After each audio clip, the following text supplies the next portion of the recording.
Hey, what's up guys? North Force here back with another video, and in today's video I'm going to be talking about how I got my school banned from the zoo and also how I almost died and got hit by a train. So this video is going to be kind of crazy. Definitely stick around, make sure that you listen to this because you're going to want to hear this. It starts out in 7th grade. See, we have this 7th grade field trip to the Atlanta Zoo, and now everybody looks forward to this field trip all year. It's talked about the entire year. Everyone's super excited for it.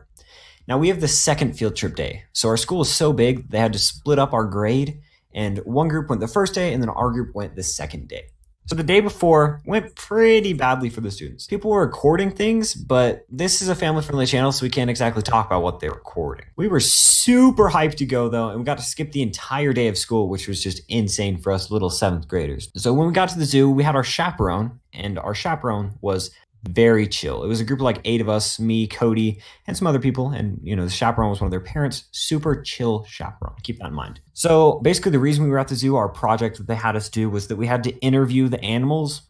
So we roamed around and did some of the recording for this, but in between the recording, we might have attacked people with microphones and, stuff like that. But that's not important for this video. We also would say things like, here we see the Homo sapiens in their natural habitat wandering around like goose specimen. Now, okay, I'm not very proud of that, but it was what was said. So we kind of have to live with it at that point. So, as we wandered around, we got the choice of riding a ride, as they called it. Because me and Cody are just so cool, we decided to ride the carousel. But after our carousel ride, we just really weren't satisfied with it. So we snuck onto the miniature train as well. Now, this train is where the problems start to occur. We rode the train. That was awesome. That was cool. And then after we got off, we were just exploring the zoo, looking at animals, and we saw some more train tracks. And we thought, our friends might be on this train, so let's stay and say hi. Now, saying hi to people on a moving train can be pretty difficult, so we had to figure out some ways to do it. So my way of saying hi was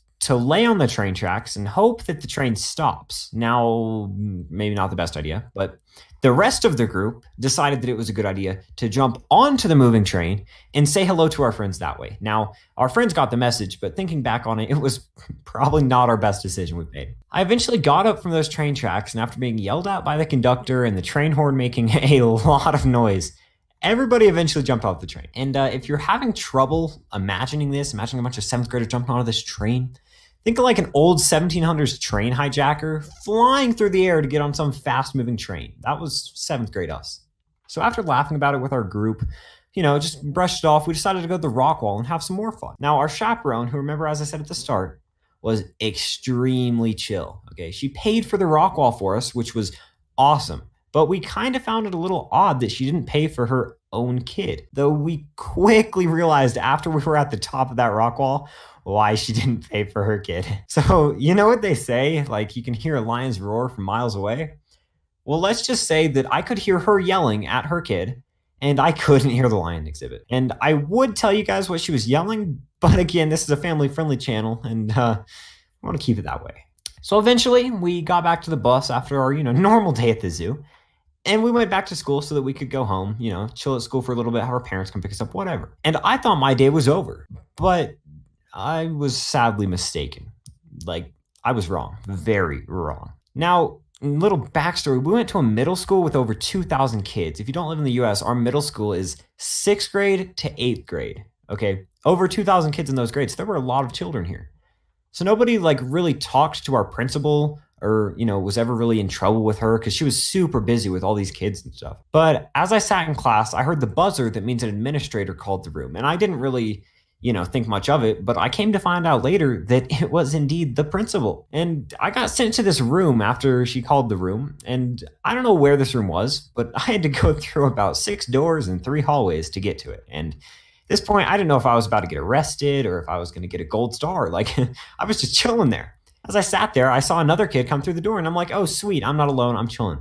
But it was none other than the chaperone's kid. At this point, we started planning our escape. Okay, not really, but that sounds a lot cooler than us just sitting there scared of what's going to happen. So we're going to just say that we were plotting our escape. So as we plotted, the devil herself walked through the doorway. I might have lied again. Okay, it wasn't really the devil, it was just the principal, but she was mad, all right?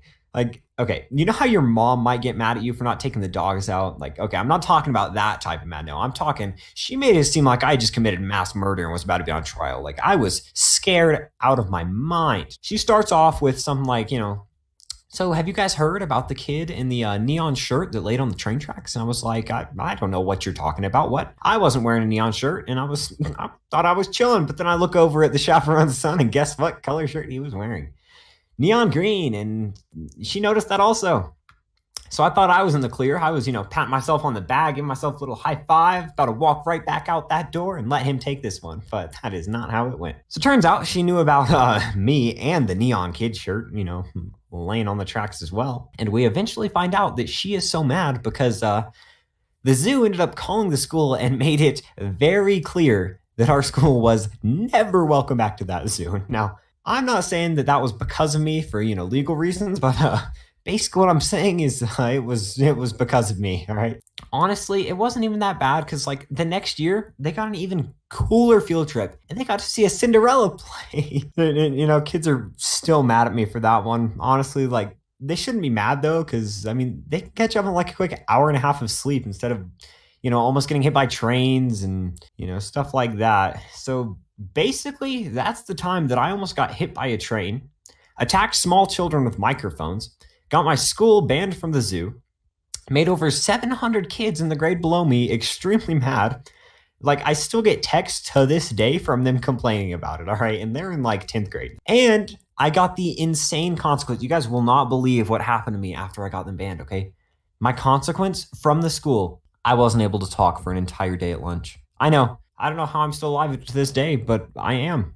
And, dude, the best part of this entire story, for the rest of the year and the rest of my school career there, I got the sick nickname Train Tracks. That was awesome. So if you guys enjoyed this video, please be sure to subscribe and like. We're going to be making more of these. It's pretty awesome. I'm enjoying these. I think it's a lot of fun. Leave me comments about what you guys thought about this story. Thought about if I should I have gotten more of a punishment? What do you think? I don't know. And if any of you were wondering, I sadly have not been back to the zoo since.